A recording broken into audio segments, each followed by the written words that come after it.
I want to bring in Senator Bill Nelson, a Democrat from Florida. Senator, good morning. It's good to see you. Good morning, Chris. I know you rushed over and you just got hooked up, but we've been talking about some new numbers that have been inching upwards for the president. People are happier about the way he's handling the economy, more optimistic about the economy overall. I'm wondering what you're sensing down in Florida, since we're so laser focused there now with the Republican primary. What's the sense down there? That's exactly right. Florida is one of the worst hit in the housing market, and realtors have been telling me since last summer that they are making sales and that they are increasing. So I think overall people do have a much more optimistic outlook for the future. And when you think of Florida, you have to think of America, because America has moved to Florida, and that is exactly, we are a microcosm of the country now. Well, if that's true, then this new poll out of Florida is very instructive, because it shows a dead heat in a matchup between Mitt Romney and President Obama. So what would need to happen for the president to win Florida? And I think that is fairly reflective of the moment. And I think the president's numbers are going to improve over time. As the economy improves, I think you will see that. And then remember, an election is about a choice. And more as the electorate, when they're starting to pay attention to the presidential race in our state, they see two choices. And I think clearly they're going to go for the one that they consider to handle the job as president, and particularly to handle the job as commander-in-chief. You're testifying at a hearing tomorrow about Florida's election laws and possibly changes. I know that this is something that you think is really important. Tell us what it is and why you think it's so important, maybe to the Obama campaign in particular. There has been a pattern in 14 states of changing the election laws, and Florida is the worst. It is a voter suppression law. It makes it harder to vote. It makes it harder to register to vote. And it makes it harder to have your vote counted as you intended. And what they've specifically done is the League of Women Voters that have been registering voters for decades has stopped last summer when this became the new law, because their members are subject to a $1,000 fine if they don't turn the names in 48 hours. And of course, historically, it's always been you had 10 days to do it.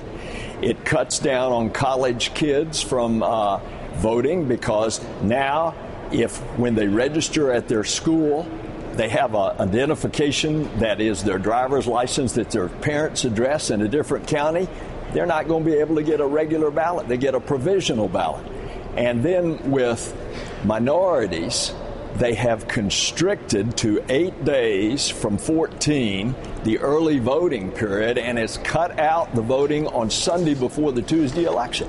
Well, who do you think goes in record numbers after church on Sunday to vote?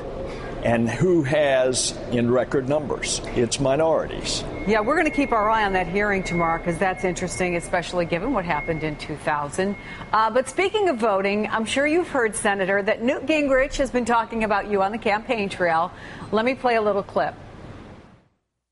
I need your help here in making sure that Bill Nelson is replaced by a conservative who will work with us. Are you worried?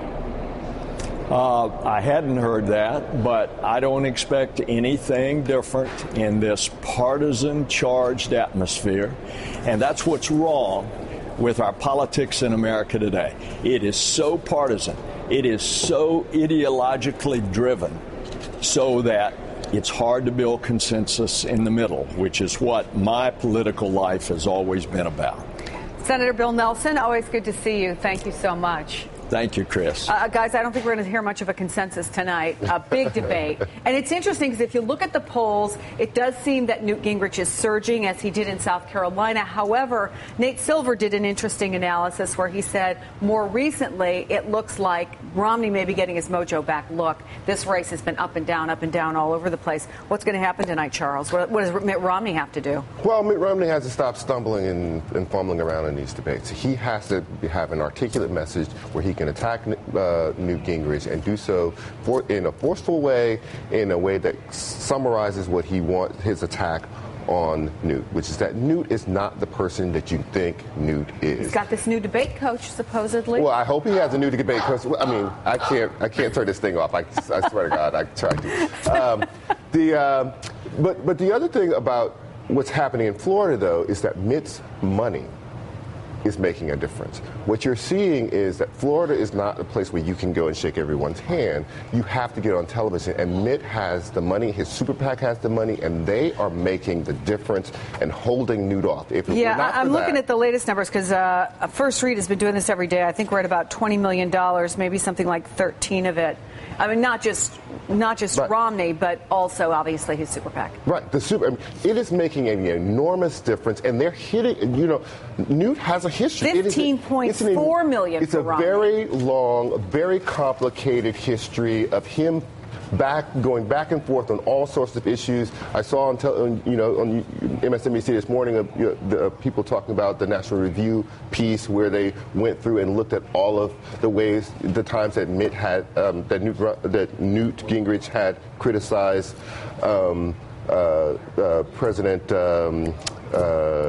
Reagan. Yes. Right. The comparison. And now you have him running as the Reagan Republican. That's right. He has that history. He's an insane person who flip-flops all the time and calls facts not facts, and now it is what is completely different. Well, the other interesting thing about Newt Gingrich is that part of the reason that I think he's surged so much after these debates is he's had moments. He did not have a moment in the debate earlier this week. Right. You think that they've got one planned, Joe, for tonight? Well, they've sure got their little line ready to go. Well, I think he's been practicing this week on Romney's income and his unearned income, and I think Romney will be ready with something new for him. Today, an organization in Washington called CREW, we have a story about this in National Memo, has asked the Justice Department to release the referral that was made on Gingrich by the Ethics Committee back when he was Speaker and was reprimanded. He was the first Speaker to be reprimanded by Ethics, and that information was sent over to the IRS and to the Department of Justice. And CREW has asked that be released, and we'll see whether Romney brings that up tonight because he's been going after him on ethics. And I think you'll see this kind of war continuing to the final moments. Joe Conason, Charles Blow, thank you guys. And the dog bark. Yeah, is that a particular ring for someone? Or it's actually an alarm, and I cannot turn it off. I tried to turn it off. I'm supposed to be on Dancing Company. That's what it is. Thanks, guys.